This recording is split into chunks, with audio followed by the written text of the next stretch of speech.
Nós estaremos lendo um trecho que está no capítulo 1 de Neemias, versículos de 1 a 4. A palavra de Deus, ela diz assim: as palavras de Neemias, filho de Acalias, no mês de Quisleu, no 20º ano, enquanto eu estava na cidade de Suzã, Anani, um dos meus irmãos, veio de Judá com alguns dos outros homens, e eu lhes perguntei acerca dos judeus que restaram, sobreviventes do cativeiro, e também sobre Jerusalém. E eles me responderam: aqueles que sobreviveram ao cativeiro e estão lá na província passam por grande sofrimento e humilhação. O muro de Jerusalém foi derrubado e suas portas foram destruídas pelo fogo. Quando ouvi essas coisas, sentei-me e chorei. Passei dias lamentando, jejuando e orando ao Deus dos céus. Essa ministração de hoje, que tem como tema vitória ou derrota, uma questão de postura. Nesses 25 anos de ministério, uma das coisas, das perguntas que eu tenho trabalhado muito nesses anos, nas conversas, nos aconselhamentos, nos acompanhamentos das pessoas, uma das coisas que tem ocupado muito o meu tempo, irmão, são perguntas como: quanto tempo dura uma visão? Quanto tempo dura um foco? Quanto tempo dura um propósito? Quanto tempo dura um objetivo no coração do ser humano? Quanto tempo dura uma visão no seu coração? Quanto tempo dura um foco no seu coração? Quanto tempo dura um objetivo no seu coração? Quanto tempo dura um propósito no seu coração? Quando eu vou aconselhar pessoas, essa pergunta, o Espírito Santo, ele vai trabalhando, ele vai repetindo. Porque se eu não souber quanto tempo dura um foco, quanto tempo dura uma visão, quanto tempo dura um propósito no meu coração, eu nunca vou saber se eu estou indo na direção certa. Eu nunca vou saber se estou tomando as decisões certas. Eu nunca vou saber se estou lutando pelas coisas certas. Eu nunca vou saber se estou renunciando às coisas que devem ser renunciadas. Eu não sei se eu estou indo na direção certa, se visão, foco, propósito e objetivo não duram tanto assim, muito pelo contrário, estão sempre mudando de acordo com o momento, a circunstância, os obstáculos, as dificuldades e também segundo o meu coração. Como eu vou saber na vida se eu estou na direção certa? Como eu vou saber na vida se eu estou fazendo as coisas certas? Como eu vou saber se na vida eu estou fazendo escolhas certas, lutando as batalhas certas, corretas? Eu, por exemplo, eu tenho 3 propósitos que governam a minha vida, são propósitos de vida, que eu incorporei na minha maneira de viver. Esses 3 propósitos governam minhas ações, minhas atitudes, meus comportamentos, dia após dia. O primeiro deles, amar a Deus sobre todas as coisas, de uma forma incondicional. Sou apaixonado, literalmente apaixonado por Jesus. Isso não tem a ver com religião, isso não tem a ver com igreja, eu sou apaixonado por Jesus. É um propósito do meu coração, é algo do meu coração, porque eu sei de onde Ele me tirou, eu sei como a minha vida estaria se Ele não estivesse me retirado, se Ele não tivesse tomado os meus pés e firmado na rocha, me tirado do charco do lodo, eu sei onde eu estaria. Ou talvez onde eu não estaria. Talvez eu estivesse numa sarjeta, talvez eu estivesse preso, talvez eu fosse mais um viciado, fosse mais um adúltero, fosse mais um. Eu sei de onde Ele me tirou. E você também, quando você olha para a sua vida, talvez você, fazendo um exercício, você sabe de onde Deus tirou você. De como seria a sua vida se Ele não tivesse encontrado você. De como seria a sua vida se, de alguma forma, com um amor eterno, Ele não tivesse te atraído. Onde você estaria? O que você estaria fazendo nesse momento? Você estaria na vida louca ou não? Como seria a tua vida nesse momento? O segundo propósito da minha vida, que define minhas atitudes, meus comportamentos no dia a dia, é ver a minha esposa, minha filha e o meu filho na certeza de passar a eternidade em Cristo Jesus ao meu lado. É uma coisa que faz com que eu governe minhas atitudes, meus pensamentos, minha palavra, meus comportamentos. O desejo de ver eles salvos, o desejo de ver com que eles possam desfrutar da mesma coisa que eu creio, faz com que eu possa renunciar, faz com que eu mude a maneira de falar, de tratar, de agir, faz com que eu tenha que me superar todos os dias, porque eu quero ter a certeza que um dia estaremos juntos na presença de Deus. E o terceiro, uma das coisas que mais me alegram, é ver como o Evangelho transforma vidas. Como o Evangelho muda histórias, como ele muda a história das pessoas, como o Evangelho entra na vida das pessoas e vai dissipando as trevas, vai tirando a confusão. E a grande questão hoje é você. Qual a visão que governa a sua vida? Você vive por viver? Você vive para pagar contas? Você vive para construir? Você vive para casar? Você vive para quê? Qual a visão que governa a sua vida? Você trabalha para quê? Você empreende para quê? Você sofre para quê? Qual é a visão que governa a sua vida, suas ações, suas atitudes, seus comportamentos? A maioria das pessoas não tem resposta para essas perguntas. A maioria das pessoas fala: pastor, eu vivo como qualquer pessoa. Eu vivo, eu trabalho, eu procuro pagar minhas contas, eu procuro criar meus filhos. Mas isso não é visão de vida, irmão. Isso não é propósito de vida. E hoje, essas perguntas que vêm, quando a gente não acha a resposta para elas, a gente começa a descobrir que a gente está ao sabor da vida. A gente está à deriva da vida. Hoje a vida nos leva para a direita, amanhã a vida nos leva para a esquerda, amanhã vem uma luta, nos leva para a direita de novo, amanhã, depois de amanhã, vem outra luta, nos tira do caminho, nos leva para a esquerda de novo, e assim nós vamos vivendo a deriva, ao sabor das lutas, das tempestades. Como se a gente estivesse simplesmente passando por essa vida, fazendo para sobreviver, alimentando para não morrer, pagando as contas para ter onde morar. Nós vamos passando a nossa vida dessa maneira, um pouco sem rumo, às vezes achando que tem um rumo, mas na maioria das vezes sem saber ao certo onde nós deveríamos estar, ou talvez como deveríamos estar. A maioria das pessoas está vivendo simplesmente apagando incêndios, passando a vida inteirinha tentando resolver problemas, a vida toda sem saber literalmente aonde vai chegar ou onde quer chegar. Eu poderia dizer que a vida das pessoas não é intencional. As pessoas desejam, as pessoas pensam, as pessoas querem, mas elas não são intencionais. Se você tem 17 anos, as pessoas falam para você: olha, você está terminando, você vai entrar na faculdade, o que você vai fazer, qual curso você vai fazer? E as pessoas esperam que você saiba, e você ainda não sabe.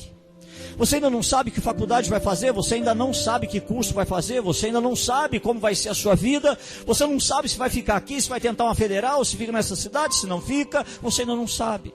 O seu pensamento, o seu coração, a sua vida ainda está confusa demais da conta. E você não tem ideia do que vai fazer. Se você de repente chega aí aos seus 47 anos, você sente que está trabalhando semana após semana para viver, para pagar as contas, para cuidar da família, criar os filhos, para ter onde morar. E você, de tempos em tempos, começa a se perguntar se a vida é isso, porque você está cansado. Você está cansado porque acorda muito cedo, dorme tarde. Você está cansado fisicamente, você está cansado emocionalmente, você está cansado. E chega nessa altura da vida, você começa a se perguntar: meu Deus, e aí? Eu não vou crescer, eu não vou prosperar, o que eu vou fazer da minha vida? Vai ser isso o tempo todo? Luta em cima de luta, problema em cima de problema. Aos 47 anos é assim, irmão. É aquele momento que a gente fala: eu já deveria ter chegado em algum lugar, eu já deveria ter conquistado alguma coisa, eu já deveria estar mais tranquilo, mas a gente descobre que nós ainda não estamos. O tempo passa um pouco mais, você encontra as pessoas aí com seus 65, 67 anos de idade. Muitos se aposentaram, a maioria se aposentou. Depois de trabalhar por anos e anos e muitos anos, criou a família, criou os filhos agora estão casados, os filhos já não moram mais com você.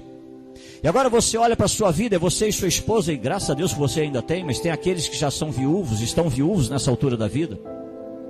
E aí você olha para a sua vida e você fala: meu Deus, eu vou ter que reaprender a viver. Agora eu tenho que reaprender a viver porque eu não tenho criança dentro de casa, eu não tenho filho dentro de casa, eu não tenho com quem brigar, eu não tenho quem ocupar o meu tempo, eu não tenho.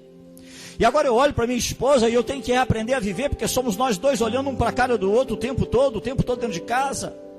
E aí eu me perguntando: meu Deus, e agora? É isso? Eu tenho que esperar o fim chegar porque minhas forças vão acabando, a saúde já não é mais aquela saúde, vai ficando um pouco mais debilitada. E aí eu começo a me perguntar: meu Deus, que tristeza é passar os meus dias assim. Que tristeza, depois de aposentado, a gente ficar só aguardando esse momento, o desfecho. E a gente começa a se perguntar: o que fazer? Para onde ir? Filhos não estão em casa, eu tenho que reaprender a viver. Se nós formos honestos, nós vamos reconhecer que realmente nós não sabemos o que fazer com a vida e nem onde nós precisamos chegar. Nós vamos descobrir que nós não somos intencionais. Nós queremos ganhar dinheiro, nós queremos comprar, nós queremos fazer, queremos acontecer, mas isso são desejos. Ser intencional na vida significa que eu preciso planejar, eu preciso estabelecer metas, eu preciso colocar planos, eu preciso colocar pontos de chegada a curto, médio e longo prazo, eu preciso saber onde eu quero chegar. Porque existem coisas que precisam governar minha vida, minhas palavras, minha atitude, meu comportamento. Nesses primeiros 4 versículos que nós lemos, nós vemos Neemias se posicionando de uma tal maneira, que quando Deus dá a ele uma visão, quando Deus chega para ele e começa a incomodar o coração dele para que ele fosse reconstruir esses muros, ele está pronto para isso. Neemias, ele se posiciona pelo menos de 3 maneiras que eu quero conversar com você hoje, para que quando chegar a hora dele se levantar e se envolver naquela missão específica, naquele propósito específico, que era de reconstruir os muros de Jerusalém, ele estivesse pronto. Neemias se preparou para ser capaz de ouvir de Deus o propósito para a sua vida. Ser intencional, irmão, ser intencional. Às vezes a gente não sabe o que é isso. A maioria de nós, quando ouve acerca das coisas grandes que alguém faz, das coisas grandiosas que alguém fez, de conquistas tremendas que alguém conseguiu realizar nas suas vidas, a gente de repente pensa, eu nunca poderia fazer isso, eu não tenho esse talento, eu não tenho esse dom, eu não tenho essa capacidade, eu não tenho esse recurso, eu não tive as mesmas oportunidades, eu não tive as mesmas portas, não se abriram para mim. E comigo não pode ser assim. Para ele foi assim, mas eu não sei como vai ser a minha vida. E se a gente continuar pensando dessa maneira, irmão, nós vamos viver limitados e nunca vamos encarar os desafios da vida. Nós nunca vamos saber o que significa a palavra superação, vitória, provisão de Deus. Porque nós acabamos ainda pensando que a vida é feita de oportunidades. Vitória ou derrota é questão de postura e não de circunstâncias.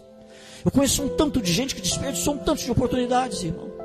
Coisas tremendas, maravilhosas vieram à sua porta, bateram à sua porta, esmurraram à sua porta, e essas pessoas perderam. Eu conheço um tanto de gente. Vitória ou derrota na vida não é circunstância, não é oportunidade, é postura, é atitude. Pensando assim, no que você não tem, não fez, não conseguiu, você jamais vai conseguir ter um bom relacionamento com seus filhos. Sabe por quê? Porque a gente erra demais na criação de filhos. Os filhos crescem. Até na rua, filho cresce. Os filhos crescem e o tempo passa, a gente olha para trás, a gente descobre que a gente errou demais. Cometemos erros na criação dos nossos filhos, no relacionamento com os nossos filhos, muitos erros. Erros que a gente olha para trás e fala, hoje eu não faria assim, hoje eu não falaria assim, hoje eu não corrigiria assim, hoje eu não faria dessa maneira. Se eu continuar olhando o que eu não fiz, eu não vou conseguir me relacionar com meus filhos. Quando a gente imagina sobre fazer uma faculdade, retomar estudos, porque não dá para ficar parado, eu acabo achando que não, já passou o tempo, eu não sou inteligente o suficiente, eu não tenho força mais, eu já passei da hora, eu tá lá junto com aquela moçadinha, aquela molecada, não é para mim mais, não, eu acho que eu não quero, já não é assim mais. Quando você pensa, meu Deus, eu tenho que fazer alguma coisa, porque só meu trabalho não dá, eu tenho que fazer alguma coisa, empreender aí, fazer um rosca doce ou qualquer outra coisa, eu tenho que abrir um empreendimento para mim. E aí você já começa a pensar exatamente no que você não tem. Eu não tenho dinheiro suficiente, eu não tenho estrutura para isso, eu não tenho lugar para isso, eu não tenho. Nós terminamos um seminário agora de restauração financeira, foram 7 quartas-feiras falando sobre isso. E de repente você começa a pensar, meu Deus, sair das dívidas eu não vou conseguir. Porque eu não sou disciplinado financeiramente, eu não sou disciplinado, eu não sou. Eu saio na rua com meus filhos, a minha filha eu morro de dó. E aí eu vou na padaria, eu tenho que comprar bolacha, eu tenho que comprar isso. Lá em casa tem para levar para a escola, mas eu fico com dó porque de repente, tadinho, eu vou comprar um suco, eu vou comprar isso, eu vou comprar aquilo. É uma roupa que eu preciso comprar. Eu não sou disciplinado financeiramente. Livre das dívidas não é para mim, porque eu não consigo. Eu não consigo ter esse controle que um tanto de gente tem, eu não consigo ter, eu não sou assim. Eu tento, eu me policio, eu tento segurar um pouquinho, eu tento fechar a mão um pouquinho, mas não dá, é mais forte que eu. A hora que eu vejo, eu já parei, pensei, achei que dava para fazer, dava para pagar, mas não dá, não consigo. Você nunca vai compartilhar a fé, a sua fé com seus pais, porque você vai continuar pensando que os seus pais não querem ouvir sobre a sua fé. Você vai continuar pensando E esse é o nosso erro. Seus pais não querem ouvir sobre a sua igreja, mas sobre a sua fé, sim.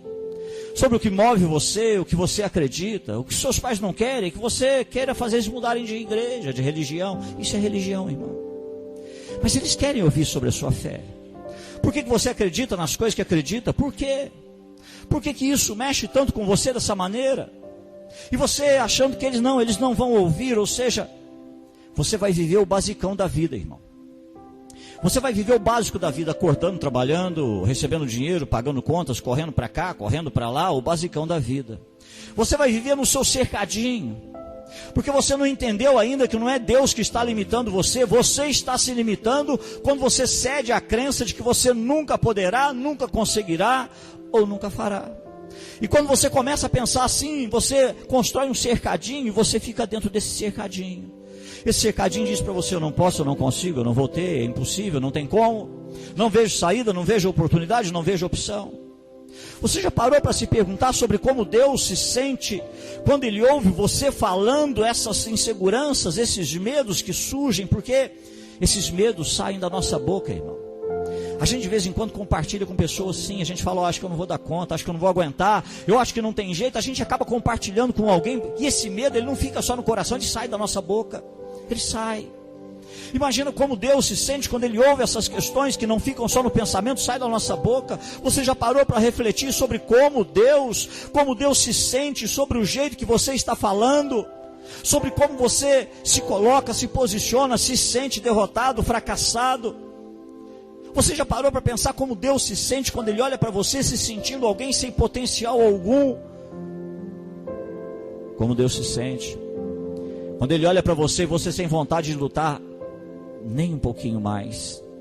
Quando você já não quer lutar mais, você quer jogar a toalha, você não quer saber mais disso, você não quer lutar, não quer se esforçar. Você já parou para pensar como Deus se sente vendo você se acomodando, sendo vencido pelas coisas que você não tem, ou por aquilo que você acha que não pode? Como Deus se sente quando você tem a audácia diante de Deus de dizer que é um fracasso? Deus olha para você e, se Ele pudesse, Ele estaria dizendo isso aqui para você: eu criei você com dons únicos, eu criei você com talentos incríveis, eu criei você único, e você ainda nem descobriu certas coisas direito na sua vida. Para de acreditar nessa mentira de que você não é bom, para de acreditar nessa mentira que as minhas promessas não são para você. Para de achar que só o teu vizinho, o teu conhecido, o teu irmão da igreja terão testemunhos. Para de achar que milagres só acontecem na vida dos outros. Se Deus pudesse, Deus estaria falando isso para você.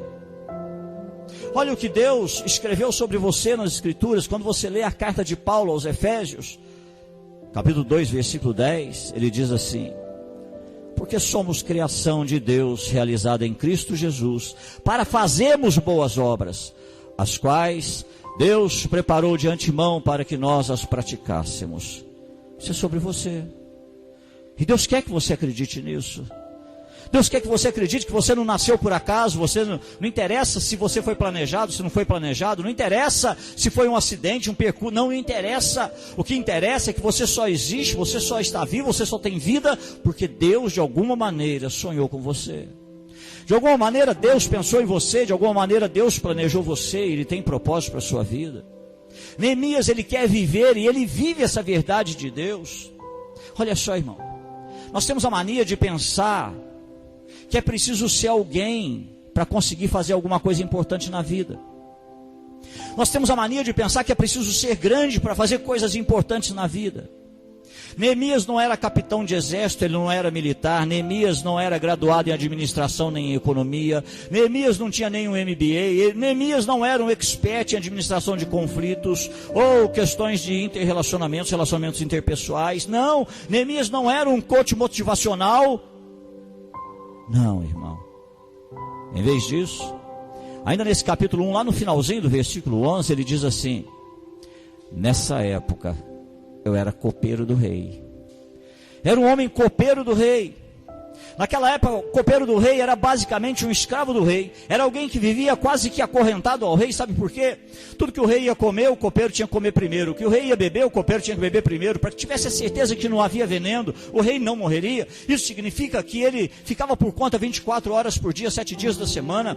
Madrugada, 2 horas da manhã, Neemias, do maior sono, batia. Alguém batia na porta de Neemias, fala: Neemias, o rei está com vontade de comer azeitona. Come azeitona primeiro aí, Neemias. Neemias tinha que comer azeitona. 3 horas da manhã, Neemias, o rei está com vontade de tomar um suco. Experimenta o suco aí primeiro, Neemias.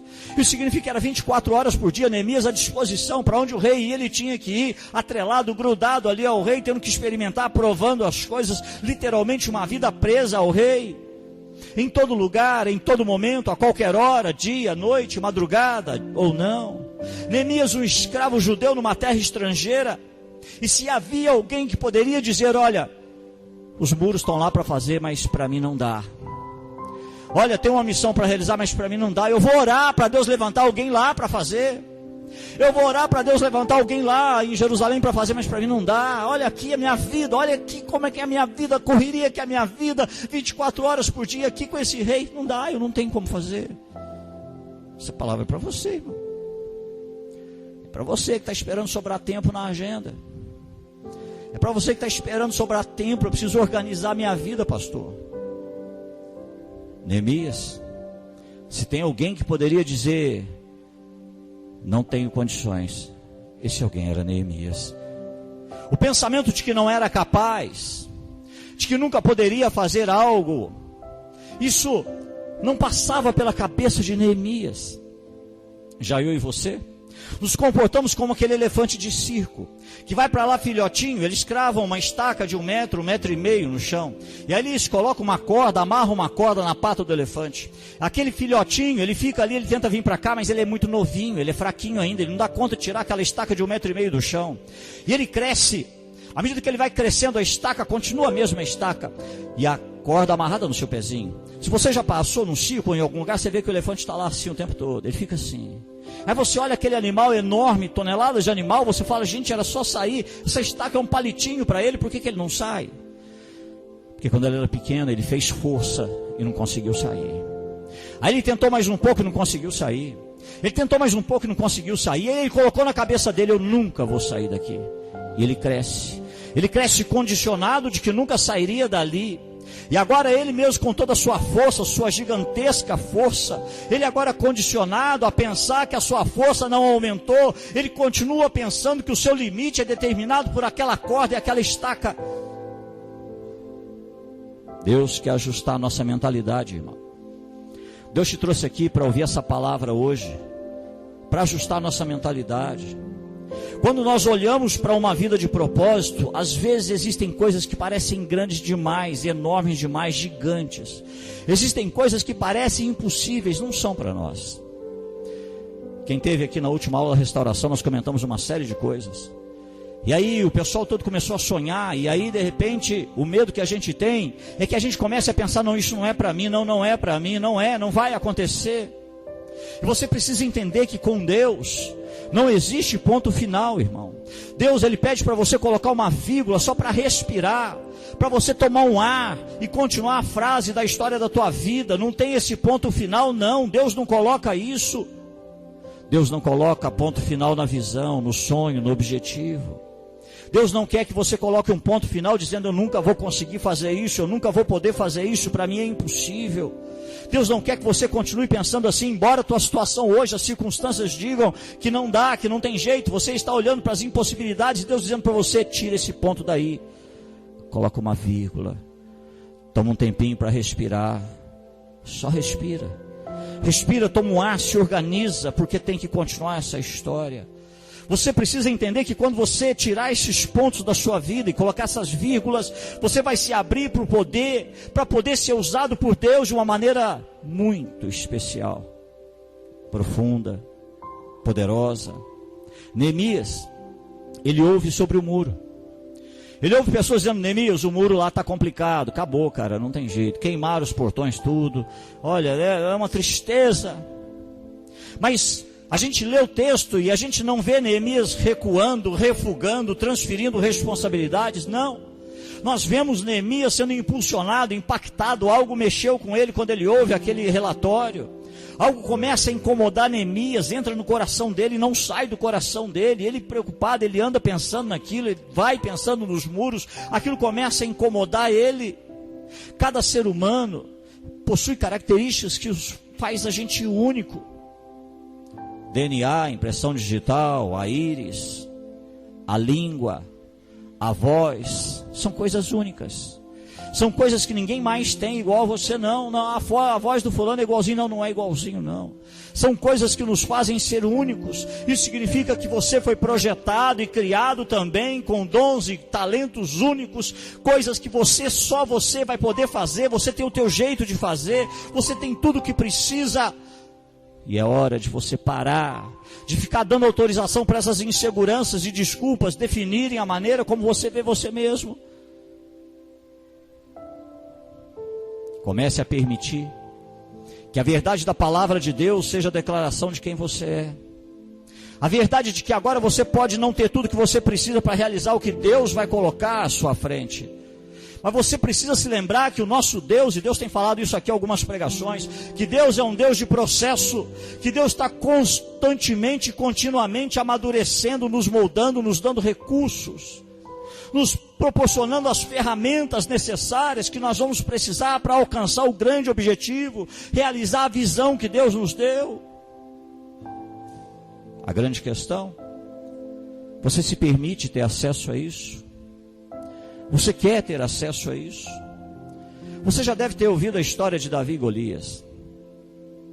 Mas antes de poder matar esse gigante, a Bíblia fala de Davi lá no pasto, cuidando das ovelhas do pai dele. Antes de matar esse gigante, a Bíblia fala de um Davi que, para proteger aquele rebanho, mata um urso, mata um leão. E provavelmente outros perigos todos ele teve que proteger, que a Bíblia não se preocupa em declarar todos eles. E ele fica ali cuidando daquele rebanho, protegendo, e os animais vinham para devorar as ovelhas, e ele afugentava, matava, lutava, e assim foi com o urso, foi com o leão. E quando chega o momento de Golias, quando chega aquele momento de encarar aquele gigante, Davi estava pronto, porque ele havia sido preparado, ele passou por um processo de Deus nas lutas da vida. Se você estivesse perguntando por que tanta luta na vida, por que tanta dificuldade na vida, eu vou falar para você que às vezes, não é que a gente tem inveja, não. A gente se pergunta por que a vida de algumas pessoas é tão mais fácil, né, irmão? Às vezes a gente se pergunta por que a vida de algumas pessoas é tão mais fácil. E de pessoas que às vezes nem levam tudo tão a sério. De pessoas que às vezes nem são tão certinhas assim, mas às vezes parece que a vida deles é mais fácil. E a gente se pergunta por quê. E hoje Deus está dizendo para você que Deus está te preparando, te forjando no meio das lutas, para que você possa se preparar para vencer, conquistar e chegar aonde Deus quer que você chegue. Neemias não recuou, porque ele havia se posicionado com confiança. E a primeira postura que hoje Deus quer falar com você, se você quer superar e vencer, a postura que precisa dizer: Deus está comigo. Se você não entender todos os dias da tua vida que não é só você e nunca foi só você, se você não entender que todos os dias Deus está com você, você nunca terá uma postura de vencedor. Você vai olhar em volta e vai achar que todos te abandonaram. Você vai pensar que o mundo inteiro está contra você. Você vai pensar que não tem ninguém para te ajudar, para te dar a mão, para te entender. É aquele momento que você vai olhar para a tua vida e você vai ter que dizer: Deus está comigo. Talvez os filhos não estejam, talvez ninguém esteja ao meu lado, mas Deus está comigo. Deus está comigo. Se você está frustrado, Deus quer dizer para você que essa frustração é porque você não entendeu que você está num processo, e quando o tempo desse processo estiver completo, Deus vai liberar, Deus vai abrir aquela porta, Deus vai preparar as alegrias da sua vida. A Bíblia diz que o choro pode durar uma noite, mas a alegria vem pela manhã. Eu não sei que situação você está passando, mas ela não vai durar a vida inteira. Deus vai colocar um dia, vai trazer alegria para você. Deus determinou esse dia, mas Deus está dizendo para você: seja fiel nas pequenas coisas. Está na luta, está na prova, está difícil, não murmura, não xinga, seja fiel. Não fica brigando, achando um culpado, procurando alguém para responsabilizar todos os dias. Seja fiel. Seja fiel nesse momento das pequenas coisas, no momento das pequenas coisas. Seja fiel, irmão. Quando o tempo estiver completo, as coisas vão acontecer. E hoje Deus está dizendo isso para você, que Ele está ensinando você neste período todo da sua vida, para que quando chegar a hora você esteja pronto. Confia no processo de Deus. Quantas vezes você já se perguntou: Deus, o que o Senhor quer de mim? Deus, o que o Senhor quer da minha vida? Sinceramente eu estou confuso. Eu já fui para a direita, eu já fui para a esquerda, eu já fui para a igreja A, para B, eu já fui para o emprego tal, eu já fui para o emprego tal. Deus, o que o Senhor quer da minha vida? O que o Senhor quer de mim? Eu já fiz tanta coisa na minha vida, o que o Senhor tem para a minha vida? Deus, eu estou me dedicando, eu estou me esforçando, eu estou fazendo isso, mas eu não sei se são as coisas certas. Eu não sei. Eu não sei se são as coisas certas, eu não sei se esse é o projeto que tem que consumir toda a minha vida. Eu não sei se eu tenho que continuar insistindo nisso e insistindo até quando. Neemias, ele tinha um plantão de 24 horas por dia, 7 dias por semana, morando na capital de um país estrangeiro muito longe de Jerusalém. Teria sido muito mais fácil para Neemias tirar aquela ideia do muro, falar: Deus, isso aí é fixação, isso é coisa que está no meu pensamento. Nossa, meu Deus, não, isso aqui não, deixa eu tirar isso aqui está me incomodando. Porque eu tenho um trabalho, eu tenho que acompanhar o rei, nunca que eu vou conseguir ser liberado para isso. Eu não tenho tempo para Jerusalém, eu não tenho tempo para voltar. E olha, deixa eu falar para você, esse cativeiro durou 70 anos. A gente nem sabe se um dia ele esteve em Jerusalém. A gente nem sabe se um dia ele conheceu Jerusalém. Mas aquilo continuava incomodando Neemias.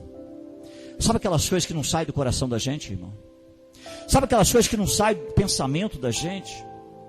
A gente fica pensando: gente, será que isso é coisa da minha cabeça? Será que isso é fixação minha? E aquilo vai incomodando, está no coração, não sai, está lá no coração de Neemias. E de repente ele está orando. E ele está buscando a Deus sobre isso. E hoje, Deus me pede para dizer para você que Ele quer falar com você. Ele quer falar com você.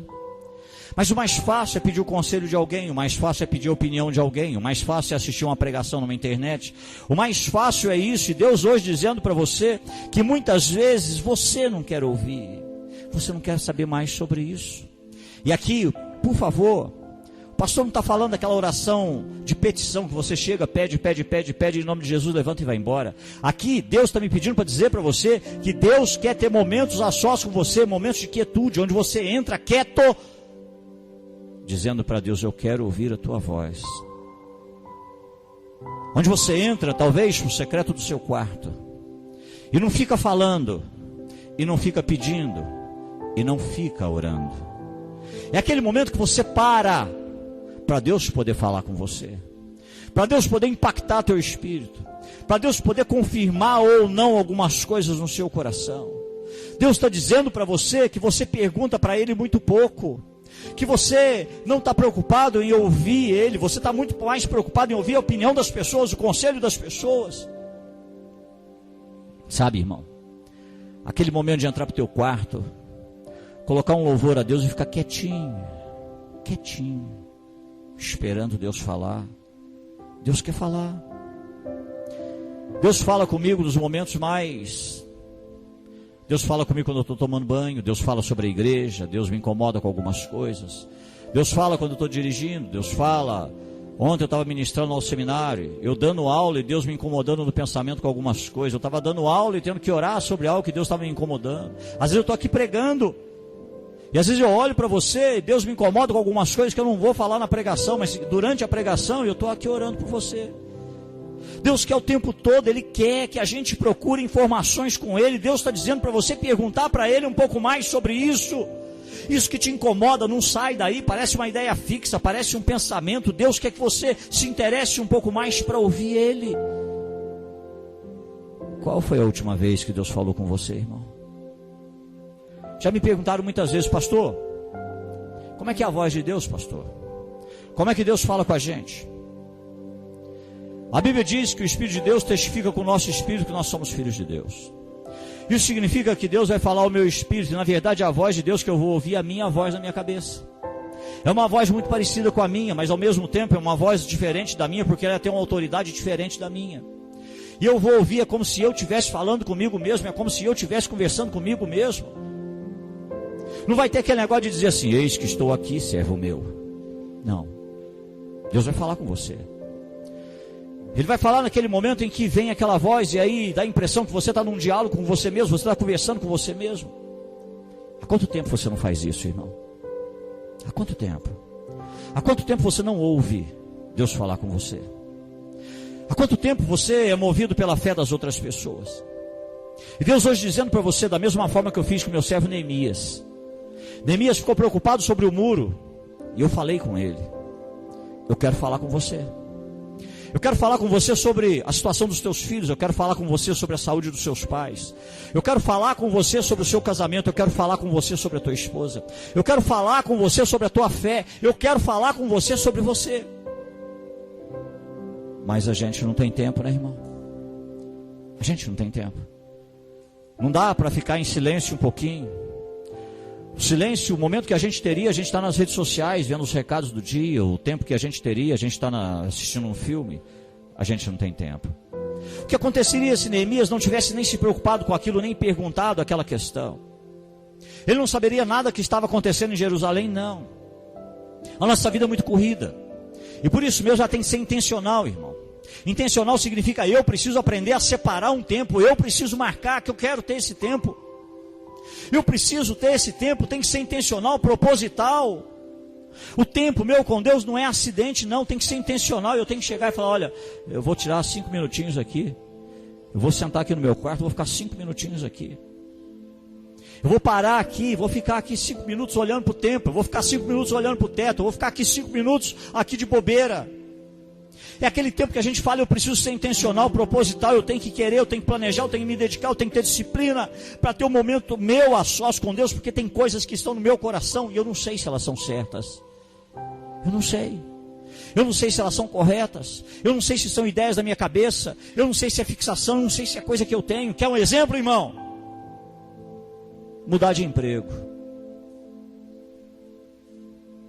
Não porque está me incomodando, não porque eu não quero ficar mais aqui, não, mas não sei o que, não sei o que. E aí, irmão, é coisa da sua cabeça ou é de Deus? Você já parou? Para de repente deixar Deus falar com você? Deus está fixo no meu coração e aí é para ficar ou não? Relacionamento. Está lá todo apaixonadinho, todo caidinho, sofrendo e sendo pisoteado, pisado daqui, pisado dali. Mas não consegue tirar aquela imagem da cabeça, não consegue. Já te chamaram de sem vergonha, já te chamaram de tudo, mas você fala, meu Deus, eu não consigo esquecer. Será que não é o momento de chegar para Deus e falar, Deus, é do Senhor para a minha vida? Ou não? Será que é assim? Ou não? E hoje nós não entendemos isso, irmão. Há quanto tempo você não fica na presença de Deus? Há quanto tempo? Deus quer iluminar seu coração, Deus quer manter você em movimento, sim, mas Deus quer manter você em movimento certo, e eu não sei o que você tem que fazer, irmão. Eu sei que é preciso persistência, é preciso ser proposital, intencional, é preciso dedicação. E essa é a segunda coisa que Neemias nos ensina, que nós podemos chamar de postura de persistência. E a postura da persistência. Quanto tempo dura um foco no seu coração, irmão? Quanto tempo dura uma visão no seu coração? Quanto tempo? Quanto tempo, irmão? Isso dura na sua vida. Se Neemias não tivesse essa persistência, ele teria perdido totalmente a oportunidade, o momento que Deus havia preparado para ele. Mas ele ficou com fome. Ele persistiu. Ele orou, ele jejuou, e ele falou, Deus, isso está me incomodando, isso não sai do meu coração. E ele procura, e depois de ouvir tudo aquilo, Neemias sentou-se, chorou, lamentou, continuou, jejuou, orou. Nós temos que nos perguntar, irmão, por que algumas coisas não saem do nosso coração? Por que algumas coisas não saem da nossa cabeça? Será que a ideia é fixa? Será que é loucura? Por que algumas coisas ainda estão ali? Por que, irmão? Por que isso move o nosso coração? como isso moveu o coração de Neemias de uma maneira tão profunda. Algo que eu aprendi ao longo do caminho, nesses 25 anos de ministério. Eu aprendi algumas coisas, irmão. Que existe uma coisa natural, quando eu me aproximo de alguém e eu percebo algo que incomoda o coração daquela pessoa, isso começa a mover também o meu coração. A gente chama isso de empatia. Sabe aqueles momentos que você olha para certas coisas e aquilo te incomoda tanto, mas te incomoda tanto, que você quer ajudar, não sabe como, que você quer dar a mão, não sabe como, que tudo que você quer ver é aquela pessoa parando de sofrer. Às vezes você nem conhece aquela pessoa, às vezes você nem conhece, mas você fica incomodado com essas questões. É um problema delas, mas aquilo incomoda a nossa vida, aquilo nos tira às vezes o sono, porque eu não quero ver, não sei porquê, mas eu não quero ver sofrer, mas também não estou conseguindo ajudar do jeito que eu queria. Talvez seja um filho tendo que lidar com a enfermidade dos pais, e você vê aquele filho adulto sofrendo, você vê aquele filho sofrendo, e você olha para aquilo e fala: meu Deus, te incomoda, aquilo te incomoda muito, irmão. Às vezes é alguém com problema financeiro, e você vê aquela pessoa às vezes honrada, de caráter, desempregada, passando uma dificuldade muito grande na vida, e aquilo te incomoda tanto, aquilo mexe tanto com você. Às vezes uma família sofrendo, e você não sabe por que aquilo move o teu coração, aquilo te incomoda quando você vê aquilo. Comigo sempre acontece, irmão. Tem pessoas que às vezes eu não conheço, mas eu tenho que chegar e falar: e o fulano, como é que está? E o ciclano, como é que está? Você tem notícia dele? Eu não sei, está me incomodando, ele está diferente, como é que está? Com Deus também é assim, irmão. Com Deus também é assim. Quando Deus vê filhos e filhas que Ele criou sofrendo, Deus levanta pessoas que têm um relacionamento profundo com Ele. Quando Neemias ouve sobre o muro, Neemias fala: eu não vou aceitar isso, eu não conheço as pessoas que estão em Jerusalém, mas eu conheço o Senhor, Deus, e se isso entristece o seu coração, entristece o meu coração também. Neemias chorou, irmão, e muito, lamentou, jejuou. O coração de Deus estava entristecido por causa da cidade de Jerusalém. Seus habitantes estavam ali desordenados, perdidos, sem rumo, sem direção, sem liderança, sem saber o que fazer. Se Neemias não andasse perto de Deus, ele não estaria sentindo essas coisas com as quais Deus se importava. Ele sentiu o coração de Deus, a visão de Deus para o muro, ele sentiu aquilo. E essa é a terceira maneira que Deus pede para você se posicionar: é a postura de intimidade. 3 posturas, irmão. Talvez sem nem perceber, Neemias havia se posicionado perfeitamente para estar pronto para ser usado por Deus. Neemias estava pronto para aquilo que Deus queria que ele fizesse, para o novo propósito da sua vida. E Deus dizendo: olha, foi para esse momento que eu te preparei, Neemias. Você está aqui essa noite. Talvez você ainda não esteja convencido de que tudo pelo qual você está lutando realmente vale a pena. Talvez você esteja aqui e não esteja convencido de que está perseguindo algo que realmente vale a pena. Outros pensam que não tem o que é preciso, outros acham que não estão prontos para o próximo passo. Outros acham que não possuem dom nenhum, habilidade nenhuma, talento nenhum. Mas Deus tem um propósito para você. Você foi projetado para viver uma vida de visão. Deus criou você para isso. Uma das maiores tragédias desse lado da eternidade, sabe qual é, irmão? É estar perdendo esse tempo precioso da vida, sem saber para onde está indo, sem saber por que você está lutando, ou por que está fazendo o que você está fazendo. Ninguém vai cumprir aquilo que Deus escolheu você para cumprir. Não há ninguém que possa viver o que Deus chamou você para viver. Não há ninguém que possa ter as experiências que Deus quer que você tenha. O projeto de Deus para Neemias é muito mais do que uma parede. Há um profeta chamado Daniel que diz que depois que os muros fossem levantados, 480 anos depois viria o Messias. E isso aconteceu.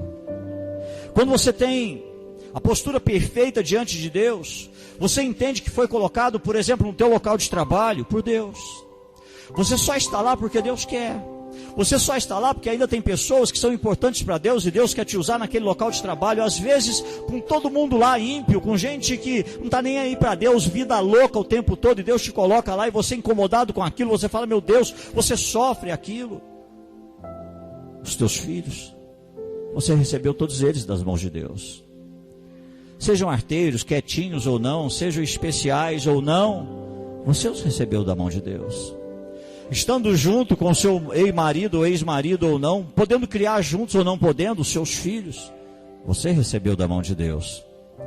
Você está naquela sala de aula, talvez, olhando para tudo aquilo, com pessoas, com professores, que zombam, que escarnecem da sua fé. Hoje, Deus está dizendo que no seu trabalho, na sua família, com seus amigos, há uma visão de Deus para a sua vida. Todas as pessoas que de alguma forma estão cruzando a sua vida precisam ver a tua visão de Deus. Olha, ontem lá no seminário eu fiz oração que é a oração que acompanha a minha vida por muito tempo. Que é quando eu sempre oro a Deus pedindo que Deus não me deixe desviar nem para a direita e nem para a esquerda. Sabe por quê? Sabe por que eu faço essa oração o tempo todo, irmão? Existem coisas que a gente não sabe como a visão que Deus nos deu vai impactar a vida de outras pessoas. Muitos de vocês só estão aqui porque essa igreja é do jeito que ela é. Porque ela é do jeito que ela é. Eu passo problemas que às vezes me entristecem sim, irmão. Às vezes chega pessoas perto de mim e falam assim, nossa, mas a igreja tal tem terreno, a igreja tal tem isso, a igreja tal tem aquilo. Ah, mas lá também todo mundo dá o dízimo, lá todo mundo também dá oferta, lá todo mundo faz isso. Ah, porque lá tem um instrumento tal, porque lá tem isso, porque o ministério de música, porque os equipamentos lá são assim, são assados. Aquilo chega no meu coração, irmão. E eu tenho que orar muito, pedindo para Deus me manter sempre fiel à visão que Deus me deu para essa igreja. Porque você só está aqui porque essa igreja é do jeito que é. Se não fosse, você não estaria aqui. É a visão que Deus colocou no meu coração, que alcança o seu coração, que vai impactar o seu coração. E da mesma maneira, a visão que você tem de Deus vai alcançar outras vidas que estão por aí. Você precisa receber de Deus a visão para a sua vida. E entender que essa visão que Ele tem para a tua vida vai mexer muito com a vida de alguém que vai cruzar o seu caminho. Porque essas pessoas vão te perguntar, por quê? Por que é assim? Por quê? Às vezes a gente não para pensar sobre essa questão. Eu vou contar uma questão aqui que aconteceu essa semana. Como a visão de Deus no nosso coração vai impactar, começando dentro da nossa casa. Eu estava parado, estava levando a Lívia para a escola. E a Tânia falou, olha, para aqui no supermercado, preciso comprar um lanchinho para ela. Paramos no supermercado. Isso atravessa uma pessoa que a gente conhece. Essa pessoa atravessou com um litrão, estava indo no supermercado pegar cerveja. Aí a Lívia falou assim, pai, por que ela está indo pegar cerveja? Foi porque o marido dela pediu. Aí ela falou assim, mas ela não é cristã? Eu falei, é. Mas por que ela não falou para o marido dela que não ia? Eu falei, sabe por quê, Lívia? Porque existem alguns casais ou alguns casamentos que quando o marido pede, na verdade ele manda. Se não fizer, tem mulher que apanha, tem mulher que é maltratada, tem mulher que é humilhada.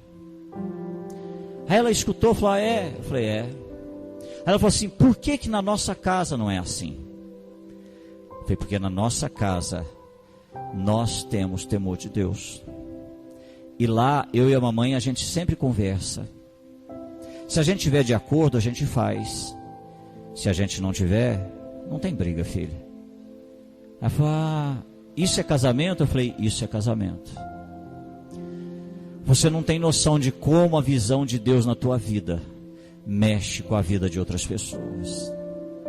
Receba a visão de Deus para a sua vida. Viva esse plano de Deus para a sua vida. Viva esse propósito de Deus para a sua vida. Deus hoje está te fazendo uma pergunta. Você vai me permitir usar você da maneira que eu criei você para ser usado? Você vai ter que sacrificar, sim. Vai ter que renunciar? Sim. Vai ficar incomodado? Vai ser desconfortável? Vai. Vai, irmão. Não vai ser fácil. Quem chega aqui, quem participou do café com o pastor, sabe o que eu estou dizendo. Aqui tem um que paga a conta de água, outro paga a conta de luz, às vezes ajunta 2, 3, tem uma turminha que ajunta para pagar o aluguel. Aqui é assim que funciona. E às vezes a gente não entende como as coisas são, irmão. Que isso, Deus nos chamou para viver essa visão, que às vezes ela é um pouco desconfortável, sim. Mas para ver Deus trabalhando, para ver Deus agindo, eu preciso ter certeza que é isso, que vale a pena, e eu não posso desviar nem para a direita nem para a esquerda. Quanto tempo dura uma visão no seu coração? Quanto tempo dura um propósito no seu coração? Quanto tempo dura um foco no seu coração? É para pensar sobre isso, irmão.